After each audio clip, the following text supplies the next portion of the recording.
TG Plus News edizione di Venezia, buonasera. In apertura del nostro notiziario la cronaca. Nella giornata odierna si sono svolti i presidi dalle ore 9 alle 11 in entrambi gli stabilimenti Laffer, Sandona di Piave e Noventa di Piave. Le organizzazioni sindacali e le RSU valutano positivamente l'alta adesione da parte delle lavoratrici e dei lavoratori. Per quanto riguarda gli stabilimenti veneziani, fanno sapere i sindacati in una nota congiunta, la prossima settimana nei reparti di ricerca e sviluppo motori la cassa integrazione impatterà pesantemente. 5 giorni nello stabilimento di Sandona di Piave e 4 giorni nello stabilimento di Noventa di Piave. Riteniamo queste scelte in un contesto attuale del mondo del lavoro sbagliate e le conseguenze di queste scelte le stanno pagando le lavoratrici e i lavoratori di Lafert. Serve, continuano i sindacati, necessariamente un cambio di passo, un piano industriale che rilanci l'azienda, le attività e le professionalità delle lavoratrici e dei lavoratori, senza chiusure o licenziamenti. In caso contrario, saremo costretti a mobilitarci nuovamente.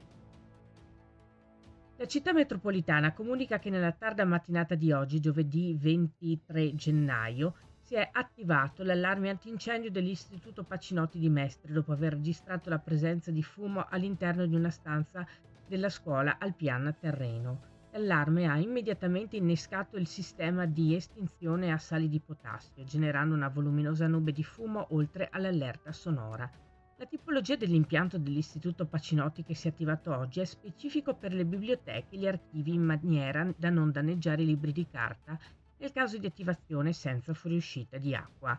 Come da protocollo, studenti, docenti e personale hanno raggiunto l'uscita dai locali della scuola in massima sicurezza, anticipando la chiusura delle lezioni.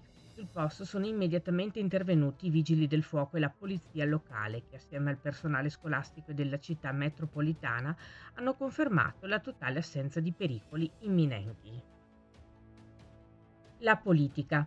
La segretaria nazionale del Partito Democratico visiterà il Veneto in un tour di 2 giorni. Elly Schlein è attesa infatti domani, venerdì 24 gennaio e sabato 25 gennaio, per una serie di incontri i cui dettagli sono i seguenti, per quanto riguarda in particolare il territorio del veneziano. Venerdì 24 gennaio dalle ore 17, iniziativa all'auditorium del Centro Culturale Candiani in Piazzale Candiani a Mestre.